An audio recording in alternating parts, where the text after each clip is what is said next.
America के ambassador जो Japan में हैं, अब देखिए बड़े लोगों के लेवल पर जब बात पहुंच रही है तो अमेरिकी एम्बेसडर जो जापान में है उनके द्वारा एक बात रिपोर्ट की गई और क्या लिखा गया, China recent pneumonia outbreak raises serious questions and the World Health Organization is asking them it's time to abandon COVID deception and delay as transparent and timely information saves lives.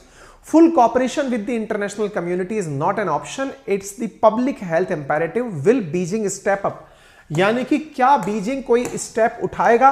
Covid के समय की दुहाई देते हुए इनको याद दिलाया गया और बड़ी संख्या में लोगों ने इसकी रीच बनाई। लोगों ने इसमें लिखा है कि कोरोना के समय पर भी चीन ऐसे ही अपने आप से झगड़ता रहा, दुनिया में जब पूरी तरह से ये फैल गया तब जाके बाहर बताया कि हां कुछ ऐसा हो गया है।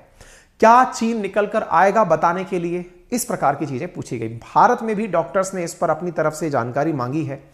पता चला है कि चाइना में 7,000 से ज्यादा बच्चे प्रतिदिन इस बीमारी से पीड़ित हो रहे हैं।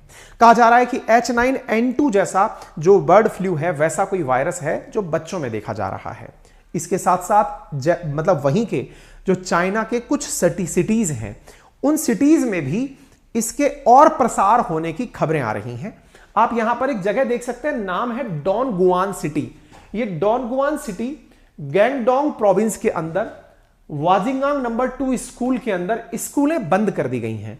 स्कूलें बंद करने की एक खबर जैसे ही बाहर आती है तो ग्वांगडोंग प्रोविंस की चर्चा होती है। ग्वांगडोंग प्रोविंस को हम आपको दिखाएं, लेकिन उससे पहले जो मैंने उस दिन 23 तारीख को जब सेशन किया था तो लियोनिंग नाम की जगह के बारे में मैंने आपको चर्चा की थी कि यहां पर इस प्रकार की चीजें हो रही हैं। अगर लियोनिंग में खबर सबसे पहले आई थी, अब गुआंगडोंग के अंदर खबर आ रही है, इसका मतलब इसका जो स्प्रेड है वो केवल लियोनिंग में नहीं है। शुरुआत लियोनिंग में हुआ था, अब ये गुआंगडोंग के अंदर भी देखा गया जहां स्कूल बंद कर दिए गए। तो देखिए ये गुआंगडोंग प्रोविंस का न्यूज है, यहां पर आप देख सकते हैं लियोनिंग, गुआंगडोंग। इसके बाद में हेबेई जो कि यहां के मतलब बिल्कुल बॉर्डर बीजिंग के नजदीक हेबेई करके जो जगह है वहां पर भी इस प्रकार के आउटब्रेक की खबर सुनने को आ रही है। आप इधर देख सकते हैं ये हेबेई प्रोविंस की खबर यहां पर दिखाई दे रही है। स्कूल्स में सैनिटेशंस किया जा रहा है। स्कूलों में इस प्रकार से पीपीई किट पहन करके लोगों के द्वारा स्कूलों के अंदर अगर पीपीई किट पहन करके स्कूलों में डिसइंफेक्टेंट्स छिड़के जा रहे हैं।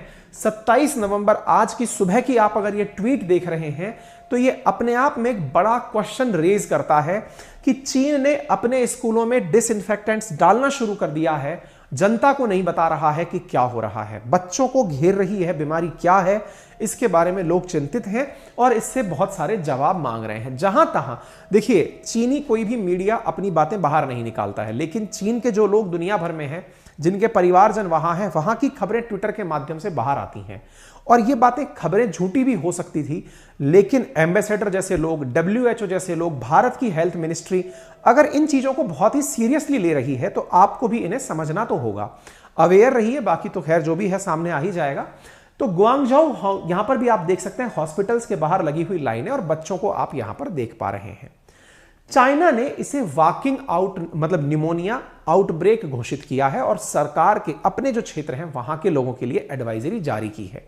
रहस्यमयी बीमारी जो चीन के अंदर ये फैल रही है, इसमें अस्पताल के अंदर सांस की बीमारी मतलब जैसे कि भाई सांस में जैसे लोगों को जुकाम खांसी हो जाता है तो सांस लेने में दिक्कत आती है, फेफड़ों में दिक्कत आती है, बुखार और जुकाम जैसी सिचुएशन आ जाती है, वैसी बीमारियों के लक्षण से सीमित माना जा रहा है।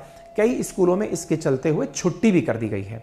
इन्फ्लुएंजा यहां पर बड़ा कारण माना जा रहा है। पता चल रहा है कि यह बीमारी मतलब यह कह पाना किसके कारण हो रही है गलत है, लेकिन सिम्टम्स जुकाम खांसी जैसे सिम्टम्स हैं। यही कारण है कि भारत के यूनियन हेल्थ मिनिस्ट्री के द्वारा स्टेट्स को कहा गया है कि वो ILI और SARI प्रकार के जो बीमारी हैं इन पर प्रॉपर मॉनिटरिंग करना शुरू कर दें। देखिए ILI और SARI प्रकार की जो बीमारी हैं इनकी मॉनिटरिंग के लिए कहा गया है। Health ministry ask state and UTs to review preparedness against respiratory illness. ये सभी जगह की आप हेडिंग्स के अंदर इसे देख सकते हैं, ठीक है ना।